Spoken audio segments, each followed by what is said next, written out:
Clairement aujourd'hui, quand on regarde la diversité des machines capables de manipuler le langage, il y a des approches très différentes.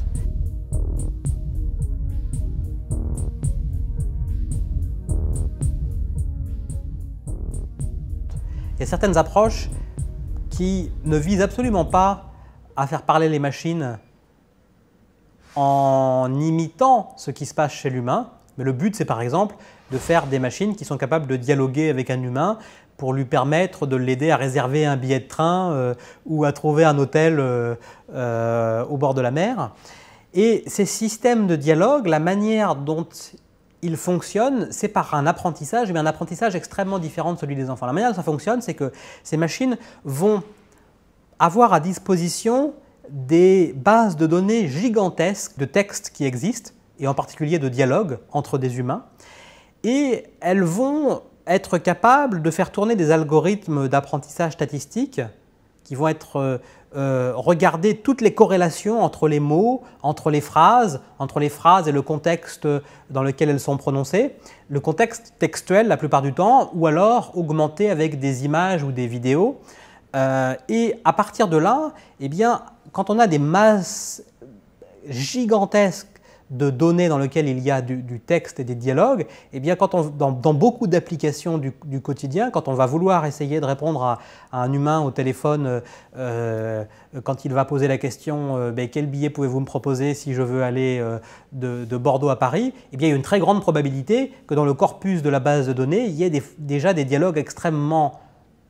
similaires à ce dialogue-là, et puis la machine va aller piocher et puis produire des réponses en étant aussi contrainte par certains éléments liés au domaine qui ont été programmés à la main par l'ingénieur et qui vont fonctionner très bien. Alors, ça va fonctionner très bien dans le sens où ça va rendre service à l'humain qui va avoir ce qu'il veut en utilisant le langage naturel. Mais ça ne veut pas pour autant dire que la machine comprend les mots qu'elle prononce. La plupart des systèmes de dialogue aujourd'hui n'ont une compréhension des mots qu'ils prononcent qui n'est que statistique, c'est-à-dire dans le sens de quels sont les mots ou les phrases qui, la plupart du temps, sont prononcés dans le même contexte que ce mot-là. Mais d'une certaine manière, une machine qui va faire une phrase à propos elle va parler de chaises, de voitures ou d'immeubles, elle n'a aucune idée de ce que c'est qu'une chaise, une voiture ou un immeuble.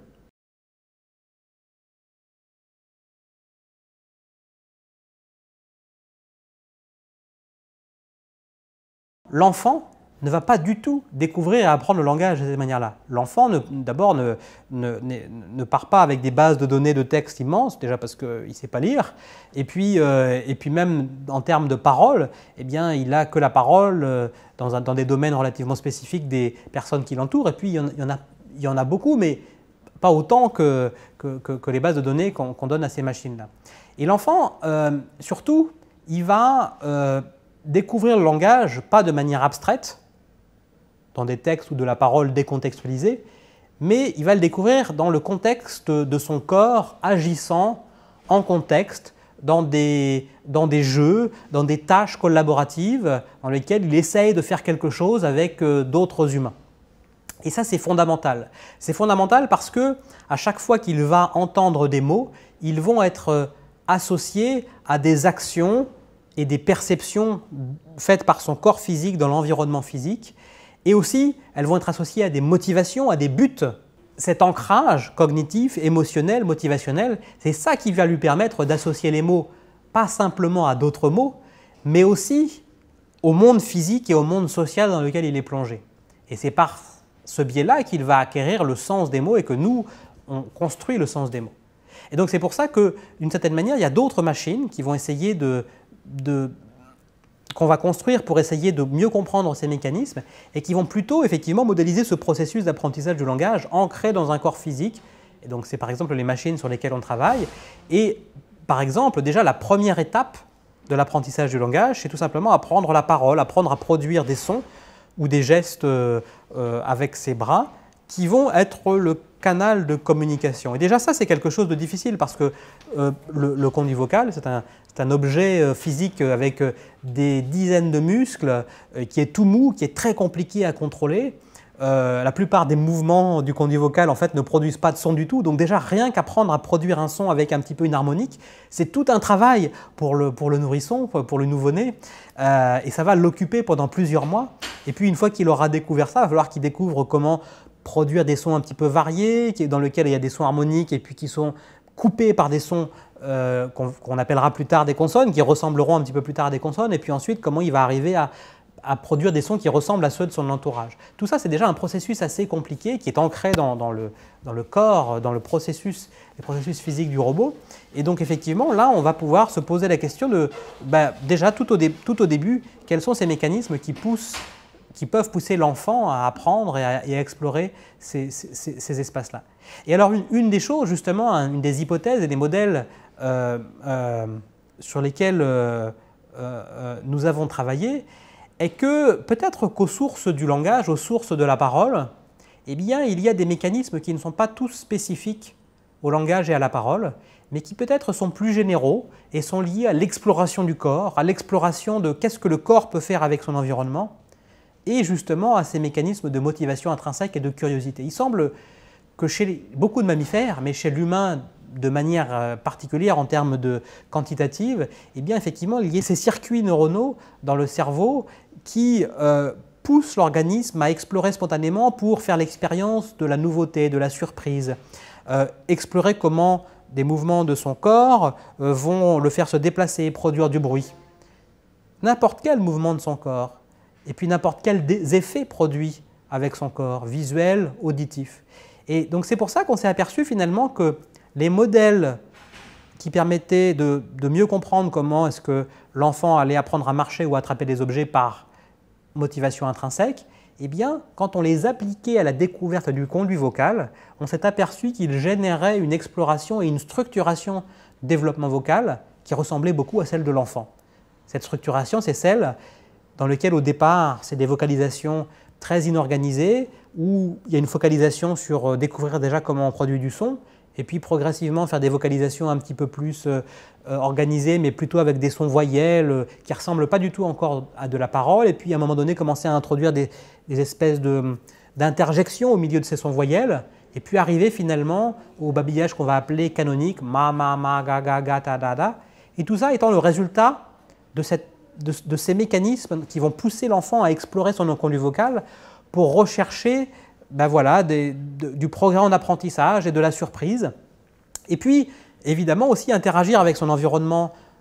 social, ses parents par exemple, qui produisent aussi beaucoup de paroles. Et cette parole, dans ces modèles-là, on s'est aperçu qu'au départ, elle avait relativement peu d'influence parce que ces objets sonores, les mots produits par les adultes, sont trop compliqués pour que le modèle arrive à les imiter et à faire du progrès. Mais à partir du moment où il aura lui-même exploré par lui-même son conduit vocal, il va avoir acquis des briques de Lego, des briques de base pour produire des sons. Et au bout d'un moment, il va devenir capable de faire des progrès dans cette imitation-là. Et au début, donc, on va le voir ne pas trop s'intéresser pour imiter ces sons-là, et puis progressivement passer d'un mode d'auto-exploration à un mode d'imitation dans lequel il va acquérir et imiter le son de ses parents. Et en fait, c'est exactement ça qui se passe à la fois dans les modèles sur lesquels on travaille avec des robots, et puis chez les enfants. Et cette correspondance, eh bien, effectivement, est un indice supplémentaire de l'importance cruciale de ces mécanismes de motivation intrinsèque pour guider l'exploration, guider l'apprentissage, guider le développement.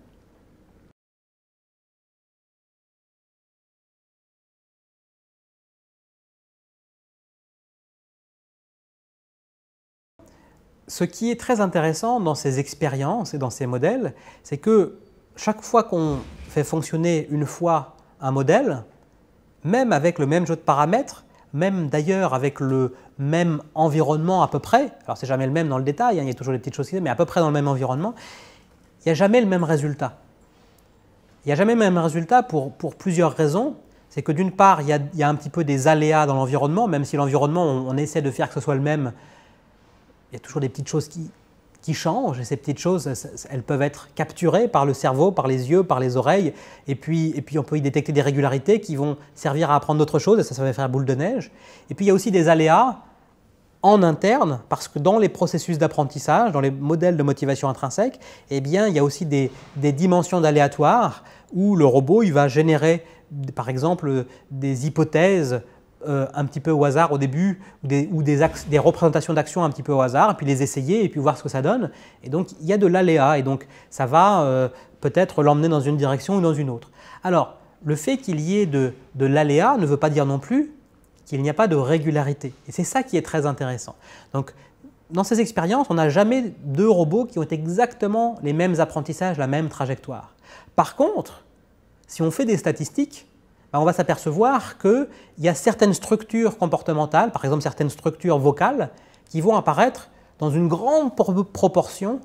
de ces expériences, donc dans une grande proportion de ces trajectoires de développement. Et puis parfois, il va y avoir certains exemples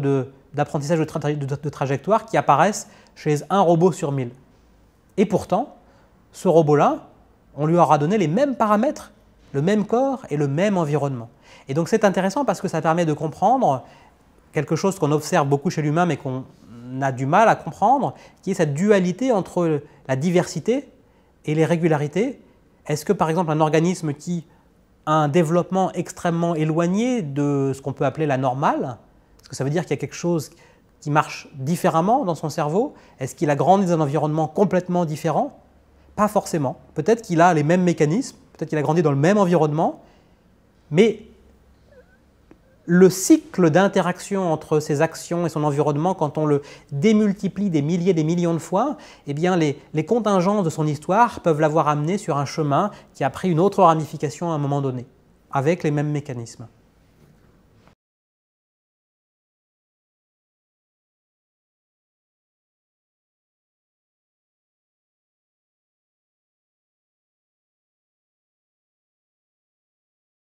Quand on observe plus précisément quels sont les sons qui sont appris, trouvés dans ces modèles d'apprentissage de la parole, eh bien on va retrouver effectivement la découverte de voyelles, de consonnes et de combinaisons entre des consonnes et des voyelles qui ont beaucoup de similarités avec celles qu'on observe au cours du développement de l'enfant. Et puis plus généralement aussi dans d'autres modèles dans lesquels on n'a pas un seul robot qui apprend à contrôler un modèle de conduite vocale, mais une population de robots et qui jouent à des jeux d'imitation entre eux. On a pu comprendre aussi comment au niveau de la population, spontanément, pouvaient se former des conventions de parole, des conventions linguistiques dans lesquelles, sans que l'ingénieur n'ait dit au départ vous allez utiliser telle voyelle et telle consonne, spontanément, au niveau global, va émerger un consensus et ils vont converger vers, par exemple, un système de voyelles comme A, E, I, O, U. Et si on répète l'expérience de nombreuses fois, on peut regarder quels sont les systèmes de voyelles les plus fréquents et puis ceux qui apparaissent de manière plus rare. Et quand on utilise un modèle de conduite vocale qui reproduit certaines des propriétés de celui des humains ainsi que de l'oreille, eh bien on s'aperçoit qu'on arrive à retrouver à peu près la même distribution des systèmes de voyelles dans les langues humaines et puis dans les simulations. Et ce qui est justement intéressant parce que cette diversité, puis cette diversité qui n'est pas uniforme, c'est-à-dire qu'il y a une diversité mais il y a certaines choses qui sont plus fréquentes que d'autres, eh bien on l'observe avec le même jeu de paramètres, si on peut dire, les mêmes mécanismes.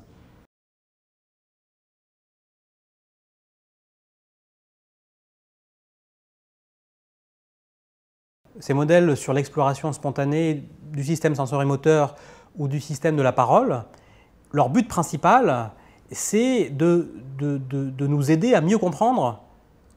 les mécanismes de l'apprentissage et du langage chez l'humain.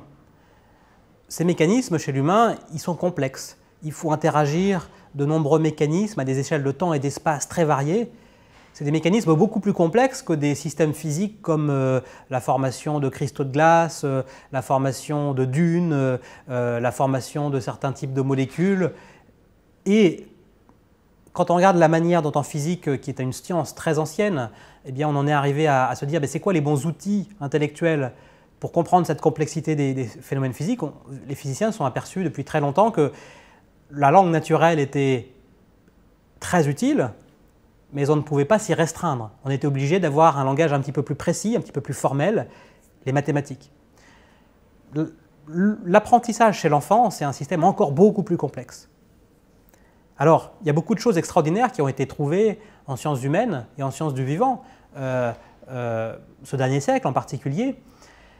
Mais aujourd'hui, il y a une complexité qui est véritablement un mur pour la compréhension humaine si on persiste à n'utiliser que la langue naturelle pour essayer de le comprendre. On a besoin d'avoir une théorie et des outils de langage qui soient différents, qui soient précis et qui nous permettent de faire des prédictions quantitatives. La modélisation informatique et son expérimentation sur des machines telles que des robots, parce que le corps est important, semble aujourd'hui être une de ces perspectives extrêmement utiles pour nous permettre de déconstruire ces dynamiques et mieux les comprendre.